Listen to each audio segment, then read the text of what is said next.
शिव महापुराण रुद्र संहिता सती खंड के इस नए अध्याय में आपका स्वागत है। यहाँ से शुरू होती है इतिहास की सबसे महान और त्याग से भरी प्रेम कथा, भगवान शिव और माता सती की कथा। पिछले भागों में हमने देखा कि सृष्टि की रचना हो चुकी है। ब्रह्मा जी ने अपने पुत्र दक्ष को प्रजापति बनाया। एक बड़ा प्रश्न है, दक्ष प्रजापति जो ब्रह्मा के पुत्र थे, वे भगवान शिव से इतनी घृणा क्यों करते थे? आखिर इस दुश्मनी की जड़ क्या थी? जानते हैं इस महाविवाद की शुरुआत भाग 15 में। यह उस समय की बात है जब प्रयाग में एक बहुत विशाल यज्ञ आयोजित हुआ। तीनों लोकों के देवता, ऋषि मुनि और ज्ञानी वहां एकत्र हुए। भगवान शिव भी वहां अपने गणों के साथ मौजूद थे। तभी उस सभा में प्रजापति दक्ष का आगमन हुआ। दक्ष को अपनी सत्ता और पद का बहुत अभिमान था। जैसे ही दक्ष आए, सभा में मौजूद सभी देवता और ऋषि दक्ष के सम्मान में खड़े हो गए। लेकिन दो व्यक्ति अपने स्थान पर बैठे रहे। एक थे दक्ष के पिता ब्रह्मा जी और दूसरे थे भगवान शिव। ब्रह्मा जी पिता थे, इसलिए उनका बैठे रहना उचित था।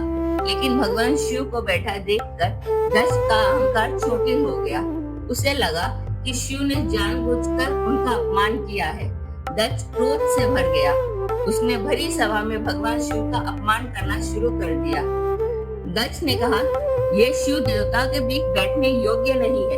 ये शमशान में रहता है, भूत प्रेतों के साथ घूमता है और अपवित्र रहता है। इसने मेरे सम्मान में खड़े होकर शिष्टाचार का पालन नहीं किया। मैं इसे देवताओं से बहिष्कृत करता हूँ।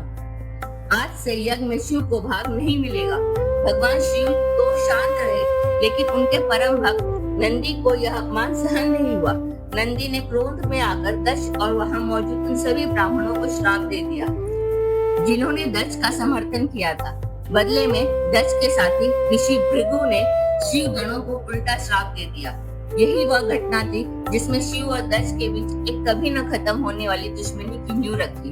एक तरफ यह दुश्मनी बढ़ रही थी, वहीं दूसरी तरफ विधि का विधान अपना काम कर रहा था।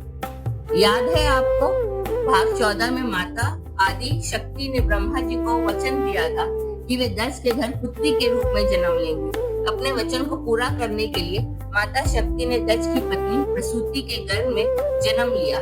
उस कन्या का नाम रखा गया सती। यह नीति का अजीब खेल था। पिता शिव का सबसे बड़ा शत्रु और पुत्री साक्षात शक्ति का अवतार, जिसका जन्म ही शिव से मिलन के लिए हुआ था। सती बचपन से ही अन्य बालिकाओं से अलग थी। जब दक्ष शिव की निंदा करते, सती को बहुत पीड़ा होती। सती को बचपन से ही केवल शिव की भक्ति में रुचि थी। कल के एकांत कोने में जाकर रेत का शिवलिंग बनाती और उसकी पूजा करती। दक्ष यह देखकर बहुत क्रोधित होता कि उसकी अपनी बेटी उसके दुश्मन की पूजा कर रही है। अब सती बड़ी हो रही थी, उनका एक ही लक्ष्य था। लेकिन क्या शिव द्रोही दक्ष अपनी बेटी का विवाह शिव से होने देगा? सती की कठोर तपस्या और विवाह की अद्भुत कथा हम देखेंगे शिव महापुराण कथा भाग 16 में। यह थी शिव और दक्ष के विवाद की शुरुआत। यह कथा बताती है कि अहंकार में अंधा व्यक्ति भगवान को भी नहीं पहचान पाता।